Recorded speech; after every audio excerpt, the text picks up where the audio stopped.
Buenos días, tardes. Ánimo. Es que hubo mucho trabajo desde temprano en el Gabinete de Seguridad, pero ya vamos a iniciar, vamos a informar. Quedamos que va a informar el ingeniero Octavio Romero Oropeza sobre Pemex. Algunas compañeras, compañeros hicieron denuncias sobre corrupción.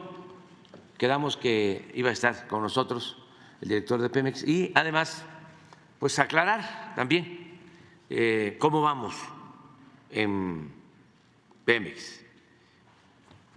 De modo que no perdemos más tiempo, vamos al informe de Pemex y luego a preguntas y respuestas, porque yo tengo que salir a gira el fin de semana. Voy a supervisar obras en Hidalgo, San Luis Potosí, Tamaulipas, Veracruz y voy a participar en la conmemoración de la batalla de Puebla el domingo, en el desfile en Puebla, 5 de mayo, el triunfo de los soldados mexicanos que se cubrieron de gloria al detener a las tropas francesas. Nunca hemos dejado de conmemorar un día, un hecho histórico. Y que habláramos también de cómo estamos combatiendo la corrupción en Petróleos Mexicanos y que presentáramos los indicadores de Pemex a la fecha, cómo va Petróleos Mexicanos. Entonces, si me permite, señor presidente, un tema que tiene que ver con esta empresa, se llama 13. Lo dijo aquí, yo lo recibí en la oficina de Pemex junto con el director de exploración, junto con el de administración, la directora jurídica y el auditor. Entre todos lo recibimos y llegó el señor Carlos Domínguez acompañado del dueño de la empresa 13. Entonces, les explicamos cómo estaba el asunto, reconocieron que era un pleito entre particulares. La empresa 13 hizo un consorcio, se asoció con otras empresas y ganaron un contrato en Pemex para dar servicio en una plataforma, pero se pelearon en el transcurso del tiempo, se pelearon 13 y las demás empresas y se fueron a un pleito judicial. Al caerse de una ventana del piso 12 del edificio A, derivado del fallecimiento, su cónyuge, María Amparo Casar es la jefa, directora, la cabeza de la institución, o no sé cómo se le llamaría, Mexicanos a Favor de la Corrupción. Ella es la que encabeza a Mexicanos a Favor de la Corrupción y ella solicita en ese entonces el pago de seguro, la ayuda de gastos funerarios, la pensión post-mortem, la pensión para sus hijos y para ella. Aquí hay que señalar que todo esto fue antes de que hubiera un dictamen pericial. Los directivos de Pemex le dieron tratamiento de accidente omitiendo esperar el dictamen pericial del Ministerio Público que finalmente resolvió que había sido un suicidio. Por cierto, esta señora, junto con un intelectual mexicano, Aguilar Camín, en aquel entonces visitaron al procurador del Distrito Federal para pedirles que modificaran el dictamen, que no apareciera suicidio, sino que apareciera accidente, para que procediera el pago tanto del seguro como de la jubilación. La batería Jujo, 89, y la batería Tecominocán en 93. Bueno, pues ahora nosotros perforamos a 7.600 metros y nos encontramos con este campo gigante, Quesqui, que tiene más de 1.000 millones de barriles de petróleo crudo equivalente, y ya fue muy fácil porque teníamos estas dos baterías y los ductos. Entonces abaratamos muchísimo el costo de producción del barril. Es bien importante. Otra de las cosas importantes es en el mar. Nosotros, para extraer la producción de pozos, de yacimientos en el mar, requerimos este tipo de infraestructura. 5.000 toneladas, año y medio para construir esto, 90 millones de dólares el costo, y si el yacimiento no es muy grande, pues no es rentable meter esto. Hay yacimientos de 20 o 30 millones de barriles. Aquí está el dato. Lo que pasa es que nuestros adversarios han mentido mucho. Se ha hablado de que los costos de la refinería de Dos Bocas son elevadísimos. Aquí se está demostrando que es la refinería que se ha construido en los últimos años en el mundo en menos tiempo y con menos costos. Aquí habría, por ejemplo, que quitar de los 16.816 el IVA,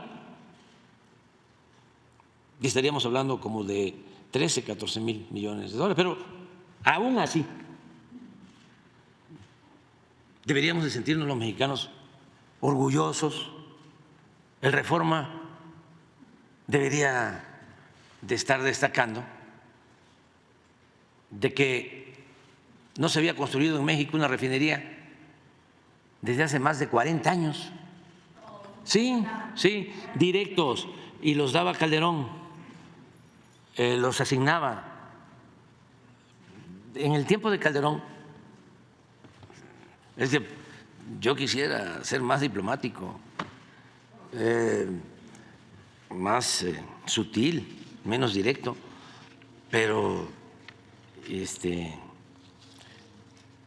a veces por el cinismo que existe, ¿no?, en los medios de manipulación, del Reforma y todos estos pasquines inmundos, pues hay que estarles recordando y recordando y recordando, ¿no? Calderón tenía como empresa favorita, además de Iberdrola, tenía a esta empresa Repsol. Desde que estaba en la Secretaría de Energía, Pemex tenía, por ejemplo, acciones en Repsol y las vendió a Repsol. Y el precio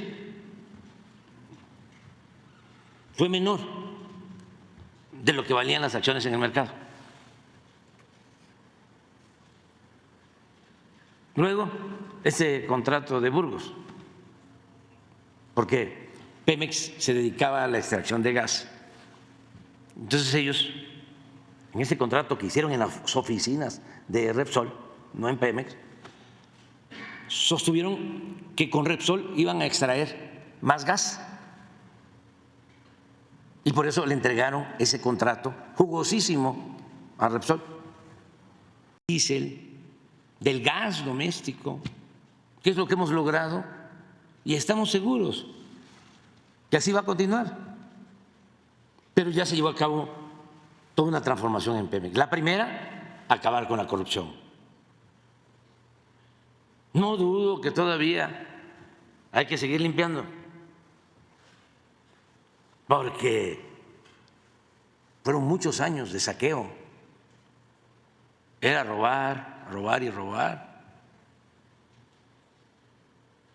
Pero ya se inició la transformación. Y todo esto lo hemos hecho en contra del bloque conservador. Además, enfrentando el cinismo, el cretinismo, la hipocresía, no solo de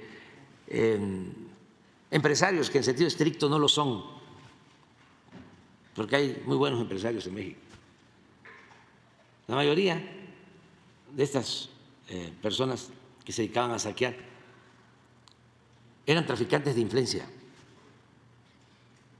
Pero no solo ellos, sino toda la red de complicidades, incluidos de manera destacadísima los medios de manipulación, porque me cuesta decir, de información. Son unos cinicazos, porque precisamente Aguilar y la señora fueron los que fueron con el procurador en aquel entonces para cambiar el dictamen de lo que se demostró fue un suicidio, para que se aceptara como un accidente y se pagaran seguros y una pensión vitalicia de 130,000 pesos mensuales a la señora, con todo respeto. Pero de repente se convierten en los defensores de la democracia. ¿Y que ya se le olvidó a Héctor de que recibía dinero de Carlos Salinas de Gortari y está probado con recibos? ¿Cuál es la autoridad moral? Esto, mire. Acusan daño democrático en sexenio de AMLO. Si desterrar la corrupción es daño democrático, tienen toda la razón. En toda la historia fue cuando más saquearon, en 36 años. Los presidentes posrevolucionarios eran niños de pecho en comparación con los que se encargaron de entregar todos los bienes de la nación, del pueblo de México, a sus allegados.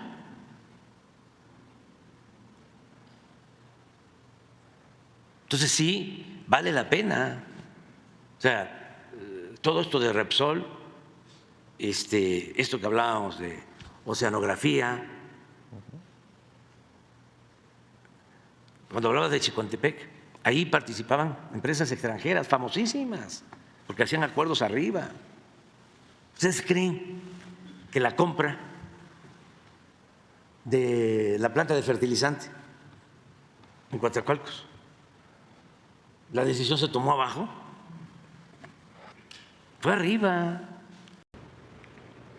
Miren, pero no está en 8, pero bueno, pero sí está en la primera. Reclaman hallazgo de fosas con restos humanos y ropa entre Iztapalapa y Tláhuac. O sea, antes de los estudios ya son restos humanos. Después de mi amigo Francisco, pero él no maneja el periódico. A ver, sigue él. Buscadoras hallan en la Ciudad de México crematorio ilegal. Ya, dando como 8. Mira, esta es tuya.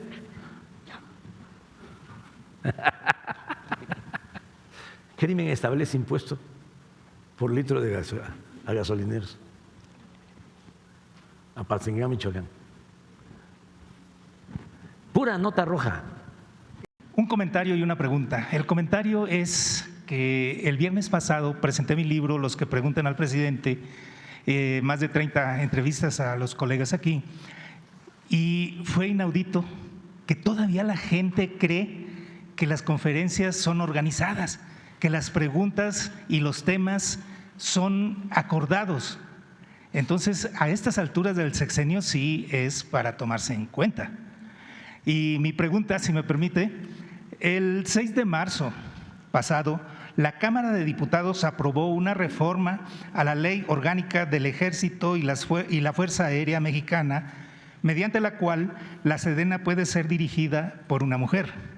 ¿Qué opinión le merece que la propuesta haya sido hecha por el panista Carlos Madrazo Limón? Pues es la temporada. Es la temporada.